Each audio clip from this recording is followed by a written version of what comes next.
যখন কেউ আপনাকে না ছাড়ে, না আপন করে, তখন সবচেয়ে বড় ক্ষতটা তৈরি হয় আপনার মনের গহীনে। কারণ হৃদয় তো সস্তা আশাতেও বেঁচে থাকতে পারে, কিন্তু মস্তিষ্ক প্রতিদিন নতুন নতুন অমীমাংসিত প্রশ্নের জালে আটকে যায়। আপনি আয়নার সামনে দাঁড়িয়ে নিজেকেই জিজ্ঞেস করেন, যদি সে আমাকে নাই চায়, তবে পুরোপুরি জীবন থেকে মুছে যায় না কেন? আর যদি সে আমাকে সত্যিই চায়, তবে কেন তা পরিষ্কার করে স্বীকার করে না? এই অন্তহীন দ্বিধা আপনাকে ভেতর থেকে কুড়ে কুড়ে খেয়ে ক্লান্ত করে দেয়। শুরুতে বিষয়টিকে খুব একটা গুরুতর মনে হয় না। আপনি ভাবেন, সমস্যা নেই, মানুষের তো একটু সময় লাগতেই পারে। কখনো সে হঠাৎ খুব কাছে আসে, মধুর কথা বলে, আপনার খবর নেয়, এক আকাশ যত্ন দেখায়। আপনার তখন মনে হয় হয়তো এটাই সেই কাঙ্ক্ষিত মুহূর্ত যখন সব ধোঁয়াশা কেটে যাবে। কিন্তু অবিশ্বাস্য দ্রুততায় তার আচরণ বদলে যায়। মেসেজের রিপ্লাই আসতে ঘন্টার পর ঘন্টা পার হয়ে যায়, কথা বলার সুযোগ কমে আসে, একসাথে দেখা করার সব পরিকল্পনা অসম্পূর্ণ থেকে যায়। আর আপনি যদি একটু সাহস করে প্রশ্ন করেন, তবে উত্তর আসে, আরে কিছুই হয়নি তো, আমি একটু কাজে ব্যস্ত ছিলাম, তুমি বড্ড বেশি ভাবো। ঠিক এখান থেকেই আসল মানসিক যন্ত্রণা শুরু হয়। কারণ তার কথাগুলো আপনাকে মায়ার শিকলে আটকে রাখে, কিন্তু তার কাজগুলো আপনাকে নিদারুণ একাকিত্বে ফেলে দেয়। আর ট্র্যাজেডি হলো, মানুষ কাজকে উপেক্ষা করে তার সামান্য মিষ্টি কথার ওপরেই আবার আসার ঘর বাঁধে। আপনি এই কষ্টের কথা বন্ধুদের কাছেও বলতে পারেন না, কারণ ওপর সব কিছুই স্বাভাবিকই দেখায়, কিন্তু আপনার ভেতরে প্রতিদিন একটু একটু করে ধস নামে। এমন সম্পর্কের সবচেয়ে ভয়ঙ্কর দিক হলো, আপনি একসময় নিজেকেই দোষ দিতে শুরু করেন। আপনি ভাবতে থাকেন, হয়তো আমিই বেশি প্রত্যাশা করছি, হয়তো আমার চাহিদাই ভুল, হয়তো আমাকে আরও একটু মানিয়ে নেওয়া উচিত। আর এই হীনমন্যতা থেকেই আপনি আপনার আত্মসম্মানের দেওয়ালগুলো নিজের হাতেই ভাঙতে শুরু করেন। আপনি আপনার অমূল্য সময়, আপনার শক্তি আর আপনার পবিত্র অনুভূতিগুলোকে সস্তা ভাবতে শুরু করেন। আসলে সেই মানুষটি আপনাকে হারাতেও চায় না, আবার আপনাকে অর্ধাঙ্গিনী বা জীবনসঙ্গী হিসেবে পুরোপুরি স্বীকৃতি দেওয়ার দায়িত্বও নিতে চায় না। সে চায় এমন কেউ থাকুক যে তাকে নিঃস্বার্থভাবে বুঝবে, যার কাছে গেলে সে শান্তি পাবে, যে সব সময় হাত বাড়িয়ে রাখবে।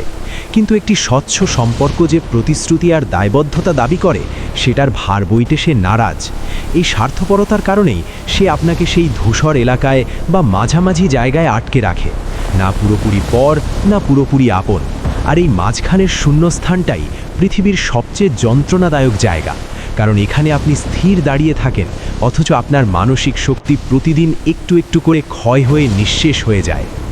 এই ধরনের সম্পর্কের সবচেয়ে বড় ভ্রান্তি হলো আপনার এই ধারণা যে আমি যদি আরও একটু গুণবতী হই, আরও একটু বুঝদার বা সাপোর্টিভ হই, তবে হয়তো সে একদিন সব পরিষ্কার করবে। আপনি ভাবেন আপনার নিঃস্বার্থ ভালোবাসা তাকে বাধ্য করবে সম্পর্কটাকে পূর্ণতা দিতে। কিন্তু রূঢ় সত্যিটা শুনুন, কেউ আপনার ভালো ব্যবহার দেখে সম্পর্ক পাকা করে না। সে তখনই করে যখন সে নিজে মানসিকভাবে প্রস্তুত থাকে এবং আপনাকে তার জীবনে অপরিহার্য মনে করে। আর যে মানুষটা আপনাকে দিনের পর দিন ঝুলিয়ে রেখেছে, সে আসলে কোনো দায়িত্ব নিতেই প্রস্তুত নয়। সে শুধু নিজের একাকিত্বের ভয় আর বর্তমানের আরামদায়ক পরিস্থিতির মাঝে দোল খাচ্ছে, আর দুর্ভাগ্যবশত সেই দোলার মাঝে আপনি পিষ্ট হচ্ছেন। ধীরে ধীরে এই চোরাবালিতে আটকে আপনার জীবনের বাকি সব গুরুত্বপূর্ণ বিষয়গুলো থমকে যেতে থাকে। আপনি হয়তো খেয়ালই করছেন না, আপনি নতুন মানুষের সাথে পরিচিত হওয়া বন্ধ করে দিয়েছেন, নিজের ক্যারিয়ার বা শখের কাজগুলোতে মন দিতে পারছেন না। নতুন সব সুযোগ আপনি পায়ে ঠেলছেন, কারণ আপনার মনের সবটুকু জায়গা ওই একজন মানুষ দখল করে রেখেছে। সবচেয়ে ট্র্যাজেডি বিষয় হলো, এই সম্পর্কটার আপনি কোনো পরিচয় দিতে পারেন না। একে না বলা যায় প্রেম, না বন্ধুত্ব, না অন্য কিছু। এটি স্রেফ এক যন্ত্রণাদায়ক অসম্পূর্ণতা। আর এই অসম্পূর্ণতা একজন মানুষকে ভেতর থেকে ধীরে ধীরে অন্তঃসার শূন্য করে ফেলে। এই পর্যায়ে আপনার একটি সত্য হজম করা খুব জরুরি। যে মানুষটি আপনাকে কোনো পরিষ্কার উত্তর দিচ্ছে না, সে আসলে তার মনের দিক থেকে ভীষণ পরিষ্কার। সে খুব ভালো করেই জানে সে কি চায় না। সে শুধু এই মুহূর্তে আপনাকে পুরোপুরি হারানোর ঝুঁকি নিতে চাইছে না, কারণ আপনার দেওয়া গুরুত্বটুকু সে উপভোগ করে। তাই সে আপনাকে অর্ধ মন দিয়ে আঁকড়ে রেখেছে। এর মানে এটা নয় যে আপনার যোগ্যতায় কোনো কমতি আছে কিংবা আপনি ভালোবাসার উপযুক্ত নন। এর মানে শুধু এটুকুই, আপনি ভুল জায়গায় নিজেকে প্রমাণ করার আপ্রাণ চেষ্টা চালিয়ে যাচ্ছেন। আর এই কঠোর উপলব্ধিটাই আপনার মুক্তির প্রথম ধাপ। যতদিন আপনি নিজেকে এই সান্ত্বনা দেবেন যে সামনের মানুষটা কনফিউজড, ততদিন আপনি এই মায়াজালে আটকে থাকবেন। কিন্তু যেদিন আপনি বুঝতে পারবেন এটা কনফিউশন নয়, বরং এটা তার একটা সচেতন সিদ্ধান্ত, সেদিন থেকেই আপনার ভাবনার মোড় ঘুরতে শুরু করবে। আর এই মানসিক পরিবর্তনই আপনাকে সেই স্বচ্ছতা বা ক্ল্যারিটি দেবে, যার অভাব আপনি এতদিন সবচেয়ে বেশি অনুভব করেছেন। যখন আশাই হয়ে ওঠে সবচেয়ে বড় ভাগ, যখন আপনি অবশেষে মেনে নেন যে সামনের মানুষটা দ্বিধায় নেই, বরং ইচ্ছে করেই আপনাকে মাঝপথে দাঁড় করিয়ে রেখেছে, তখন শুরু হয় এক নতুন মনস্তাত্ত্বিক লড়াই। এই লড়াইটা আর তার সাথে নয়, এই লড়াইটা আপনার নিজের সাথে, আপনার সেই সত্তার সাথে যা সত্যকে স্বীকার করতে ভয় পায়। তখন আপনার সামনে দুটি বিপরীতমুখী সত্য এসে দাঁড়ায়। একটি হলো আপনি হাড়ে হাড়ে অনুভব করছেন এই সম্পর্কটা আপনাকে মানসিকভাবে নিঃশেষ করে দিচ্ছে, আর অন্যটি হলো আপনি কোনোভাবেই মেনে নিতে পারছেন না যে এই সম্পর্কটা হয়তো কোনো দিন পূর্ণতা পাবে না। এখানেই আশা তার সবচেয়ে বিষাক্ত রূপ ধারণ করে। আশা আপনাকে শিকল দিয়ে বেঁধে রাখে, আপনাকে অন্তহীন প্রতীক্ষায় বসিয়ে রাখে। আশা আপনার কানে ফিসফিস করে বলে, আরেকটু ধৈর্য ধরো, দেখবে সব ঠিক হয়ে যাবে। আর আপনি সেই মরীচিকার পেছনে ছুটতে থাকেন। প্রতিবার যখন সে সামান্য একটু মনোযোগ দেয়, একটু মিষ্টি করে কথা বলে, আপনার মরে যাওয়া আশাগুলো আবার ডালপালা মেলে ওঠে। আপনি নিজেকে বোঝান, দেখলে ও তো একদম খারাপ নয়, ও তো আমার খোঁজ নিচ্ছে, নিশ্চয়ই ও পাল্টাচ্ছে। কিন্তু বিশ্বাস করুন, এই পরিবর্তনটা সব সময় সাময়িক, কারণ তার উদ্দেশ্য আপনাকে সুখী করা নয়, বরং আপনাকে তার কক্ষপথে আটকে রাখা। আর যে মানুষটা কেবল আপনাকে আটকে রাখতে চায়, সে কখনোই আপনাকে পূর্ণ সত্যের স্বাদ দেবে না। সে আপনাকে ঠিক ততটাই দেবে যাতে আপনি তাকে ছেড়ে চলে না যান, আবার ততটাও দেবে না যাতে আপনি নিশ্চিন্তে ঘর বাঁধতে পারেন। এই মাঝামাঝি বা গ্রে জোনে থাকতে থাকতে আপনার মানসিক স্বাস্থ্যের চরম অবনতি ঘটে। আপনি ওভারথিঙ্কিংয়ের দরিয়ায় ডুবে যান। তার প্রতিটি মেসেজ, প্রতিটি নীরবতা, এমনকি মেসেজে রিপ্লাই দিতে 10 মিনিট দেরি হওয়াটাও আপনার মস্তিষ্কে বজ্রপাতের মতো আঘাত করে। আপনি নিজেকে মিথ্যে অজুহাতে ভোলাতে থাকেন। হয়তো সে খুব ব্যস্ত, হয়তো তার স্বভাবটাই এমন, হয়তো আমিই বড্ড বেশি সেন্সিটিভ। প্রতিবার আপনি নিজের আত্মসম্মান বিসর্জন দেন, নিজের প্রয়োজনগুলোকে গুরুত্বহীন মনে করতে শুরু করেন। আপনি আপনার মানদণ্ড বা স্ট্যান্ডার্ড কমাতে থাকেন কেবল এই ভয়ে যে যদি আমি একটু সোজাসুজি কথা বলি বা অধিকার খাটাই, তবে বুঝি সে দূরে চলে যাবে। এই ভয়ই আপনাকে বোবা করে দেয়। কিন্তু মনে রাখবেন, এই চুপ থাকা কোনো শান্তির লক্ষণ নয়। এই চুপ থাকা হলো একরাশ ভয়ের বহিঃপ্রকাশ। এই পর্যায়ে এসে আপনি অজান্তেই নিজের চারপাশের আপন মানুষদের থেকেও যোজন যোজন দূরে সরে যেতে শুরু করেন।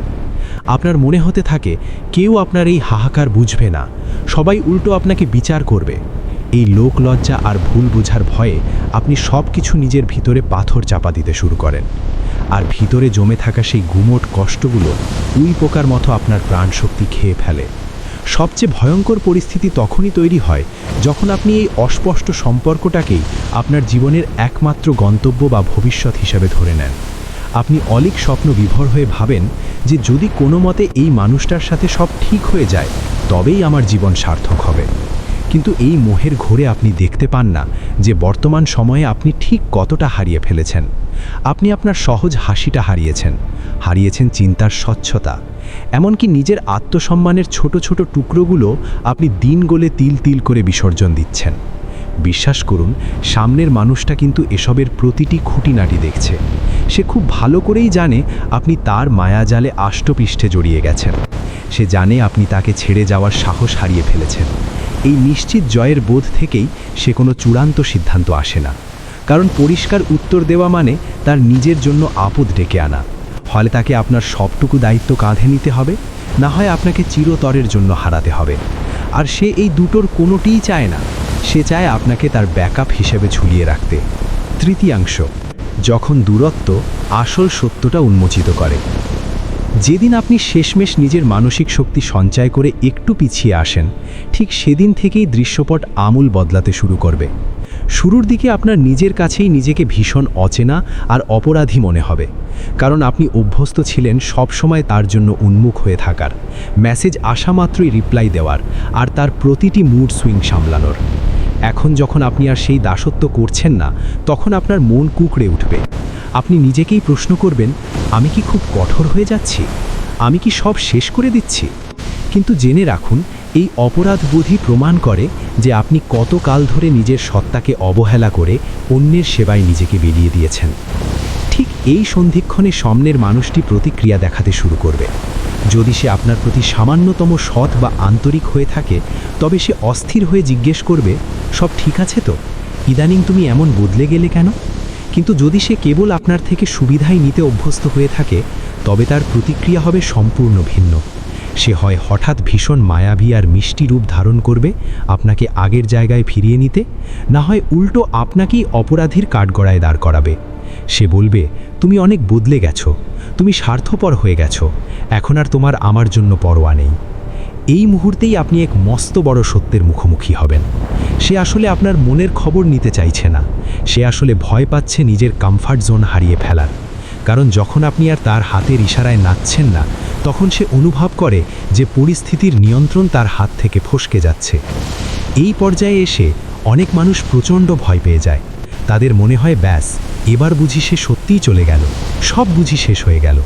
আর এই অন্ধ ভয় থেকেই তারা আবার সেই পুরনো অপমানজনক অভ্যাসে ফিরে আসে। কিন্তু আপনি যদি এই একটা মুহূর্ত নিজেকে স্থির রাখতে পারেন, তবে কুয়াশা কেটে সত্যের আলো ফুটে উঠবেই। আপনি লক্ষ্য করবেন, দূরত্ব বজায় রাখলে কে আপনার দিকে হাত বাড়িয়ে দেয়, আর কে কেবল অজুহাতের পাহাড় দাঁড় করায়। কে কথা পরিষ্কার করে সব জট খুলে ফেলতে চায়, আর কে সুকৌশলে কথা ঘুরিয়ে দেয়। আপনি ধীরে ধীরে বুঝতে শুরু করবেন যে যে মানুষটিকে আপনি আপনার পৃথিবী ভেবে আসীন করেছিলেন, সে আসলে আপনার জগৎ ছিল না। আপনিই তাকে সেই উঁচু আসনে বসিয়েছিলেন। আর এখন যখন আপনি তাকে সেই কল্পনার আসন থেকে মাটিতে নামিয়ে আনেন, তখন সব কিছু আবার স্বাভাবিক আর ভারসাম্যপূর্ণ হতে শুরু করে। চতুর্থ অংশ, যখন সামনের মানুষটি নিজেকে বাঁচাতে মুড়িয়া হয়ে ওঠে। এই পর্যায়ে এসে চারপাশের কুয়াশা কাটতে শুরু করে। পরিস্থিতি আগের চেয়ে অনেক বেশি স্বচ্ছ মনে হয়। তবে বিষয়টি মোটেও সহজ হয় না। সামনের মানুষটিও খুব দ্রুত টের পেয়ে যায় যে আপনি আর আগের মতো নেই। সে অনুভব করতে পারে আপনার ভেতরের শক্তি বা এনার্জি বদলে গেছে। আপনি এখন তার জন্য কম সহজলভ্য, আগের চেয়ে অনেক কম আবেগপ্রবণ, আর সবচেয়ে বড় কথা, আপনি আর চাতক পাখির মতো তার অপেক্ষায় বসে নেই। এই বিষয়টি তাকে চরম অস্থির করে তোলে। কারণ যতদিন আপনি তার উত্তরের আশায় পথ চেয়ে বসেছিলেন, ততদিন সম্পর্কের লাগাম বা নিয়ন্ত্রণ তার হাতে ছিল। এখন সেই রাশ ধীরে ধীরে তার হাত ফসকে বেরিয়ে যাচ্ছে। এইভাবে সে নিজেকে বাঁচানোর জন্য আপ্রাণ চেষ্টা শুরু করে। কিন্তু খুব নিবিড়ভাবে লক্ষ্য করুন, এটি কোনোভাবেই সম্পর্ক বাঁচানোর চেষ্টা নয়। এটি হলো তার নিজের কমফর্ট জোন বা আরামদায়ক পরিস্থিতি ধরে রাখার চেষ্টা। এখন সে আপনাকে আরও বেশি মিক্সড সিগন্যাল বা মিশ্র সংকেত দিতে শুরু করবে।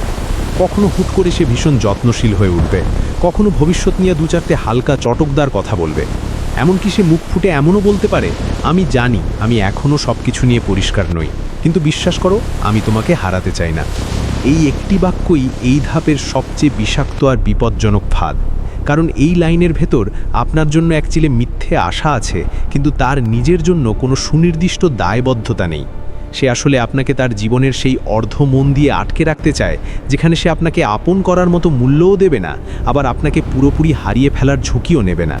আপনি যদি এই পর্যায়ে আবেগপ্রবণ হয়ে অসতর্ক হয়ে পড়েন, তাহলে আবার সেই পুরনো মরণ ফাঁদেই আটকা পড়বেন। তাই এখানে সবচেয়ে বেশি জরুরি আপনার নিজের চিন্তার স্বচ্ছতা।